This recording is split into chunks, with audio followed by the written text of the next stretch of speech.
This is the Alcohol Free Lifestyle Podcast, where you learn to live a life of health, wealth, love, and happiness. Welcome to today's episode of the Alcohol Free Lifestyle Podcast. I'm your host, Terry Patterson, coach with Alcohol Free Lifestyle. And today I want to talk to you about this very important topic of understanding why it's so hard to stop drinking. You know, and I know that we have conversations with ourselves that tell us that giving up drinking is going to be challenging and difficult. And we question ourselves, sometimes for years, about how we could possibly make this change. And it can feel very difficult and challenging.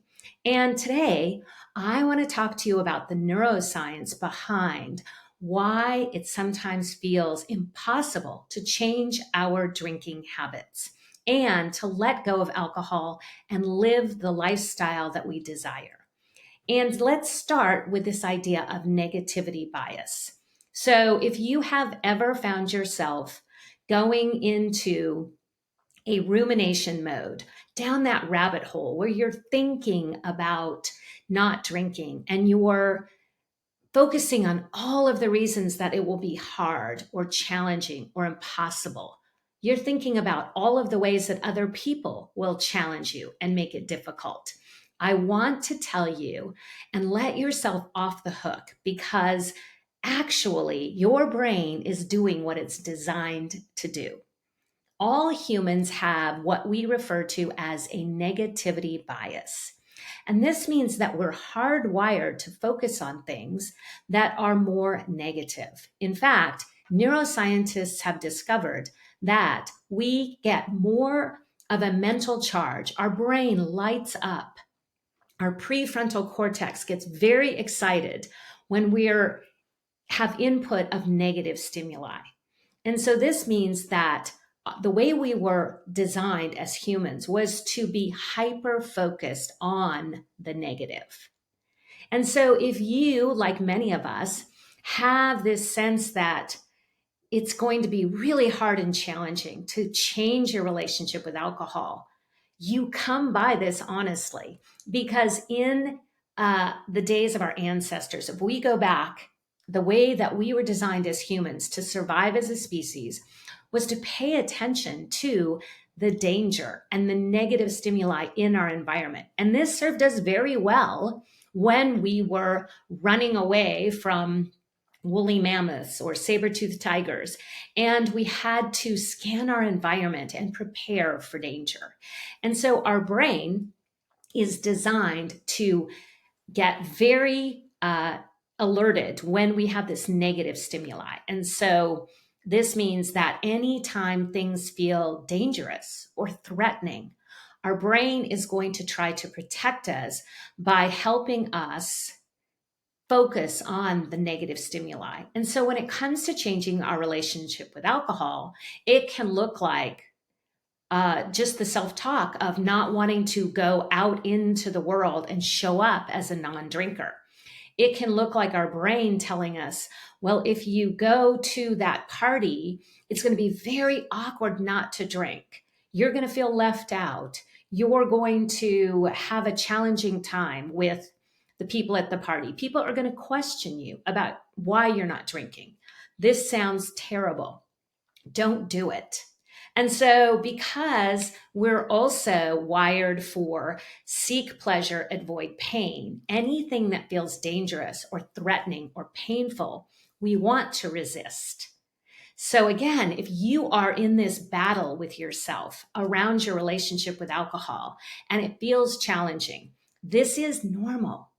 Hi there, James Swanwick. Just a quick invitation for you to watch the scientifically proven stop drinking methodology that's been helping hundreds of successful people all over the world to reduce or stop drinking. If you go to alcoholfreelifestyle.com/project90, you can watch the free neuroscience-based training. There's also a link in the show notes. Okay, back to the show. We are doing something that feels very threatening because we're going against society. We have evidence that our brain is telling us that we will be cast out of the group if we go against this societal norm of drinking. And as you've heard before on the Alcohol Free Lifestyle podcast, we are doing what 90% of the people won't consider doing. And anytime we go against our culture and our society norms, it can feel threatening. And so this natural tendency that we have in our brain to focus on the negative floods our system and makes it challenging. And so if you are desiring to change your relationship with alcohol, to drink less or not at all, then we have to understand how to work with the brain that we have and how to overcome this natural negative bias. And so neuroscience tells us that we are in a place where there's greater neural processing in the brain in response to negative stimuli. And again, this is on purpose. They had participants and they showed them pictures of negative or neutral images. And researchers were able to observe the electrical activity in the brain and see that negative images actually produce a much stronger response in the cerebral cortex than did positive neutral images. And so our behaviors and attitudes tend to be shaped more powerfully by bad news, experiences, and information. And so this is why one negative comment about your decision to change your relationship with alcohol, to drink less, can feel overwhelming. It takes on this greater importance than when someone cheers you on or encourages you not to drink or supports your decision to drink less. And so again, this is the way that our brain is designed to work. But once we know and understand this phenomenon, we can take charge and turn some of this brain processing into a superpower. And so what that looks like is thinking about ways to overcome and counter this negativity bias. And what it means is that we have to do a little bit of work to see the upside. And so we have things we can do, and we teach this all the time in our coaching with alcohol-free lifestyle and in our Project 90 group, which is for high achievers who want to take a 90-day break from alcohol and up-level their life. And so within that group, we teach some of these ways to naturally counter this negativity bias. So one of the things that we talk a lot about and teach is a gratitude practice. And gratitude practice is powerful because when we write what we're grateful for, when we practice noticing what we're grateful for, we see more of those things.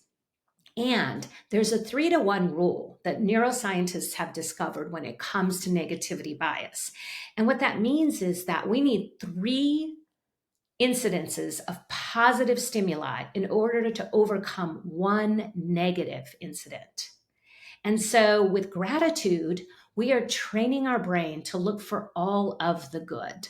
And the more we focus on the good, the more things we will imprint in our brain, the more we will notice good things. So gratitude practice is one way to overcome this negativity bias. We also can rehearse good news. So by repeating good things that happened, by repeating to our friends and family that, wow, I went to the party and I didn't drink and I felt amazing. It wasn't hard at all. When we rehearse that good news story, we imprint in our brain the good news that we'll see again and again and again. And we are overcoming that negative bias. We also can use our very powerful brain to imagine what could go right versus what could go wrong. So visualization is another technique that we teach and coach around in the alcohol-free lifestyle programs. And by imagining what could go right, we are casting a vision for our brain to connect to. And because our brain can make new connections, it starts to connect what could go right. And then that's what plays out versus what could go wrong. I don't know if your brain is like mine, but if I focus on all the things that can go wrong, often that's the results that I get. And so part of overcoming this natural tendency to the negative side is to practice what can go right and see the things that are happening that are good and reinforce our decision to drink less or not at all. Mindfulness training also can help us cultivate more positive feelings. And there's a beautiful phrase called even though. So we can use this even though phrase to reframe our experience. So perhaps you are at a work event and the only thing to drink is alcohol or water. And you were really hoping there would be some sparkling water or something that you could drink that would make you feel less self-conscious of your choice to not drink during the work event. You can reframe this experience later by using that phrase, even though. And what it will help you do is imagine you tell yourself, even though there was only water to drink, I felt comfortable and confident ordering water, and I had a great experience. And so even when things aren't perfect, instead of allowing our brain to go toward the negative and reinforce that negative bias, we can use that phrase, even though, to focus on what went right. And so all of these things together can help us on this journey to change our relationship with alcohol, to move alcohol into the background, and to start focusing on what we really want in this alcohol-free lifestyle. I hope that you will take some of these tips today and consider how to change your own relationship with that negative bias and catch yourself doing something right. Thanks so much for listening. If you'd like to learn more about our stop drinking services, you can go to alcoholfreelifestyle.com. You can follow me on Instagram at James Swanwick. Our YouTube channel is at alcoholfreelifestyle.com/YouTube, or you can send me an email at james@alcoholfreelifestyle.com.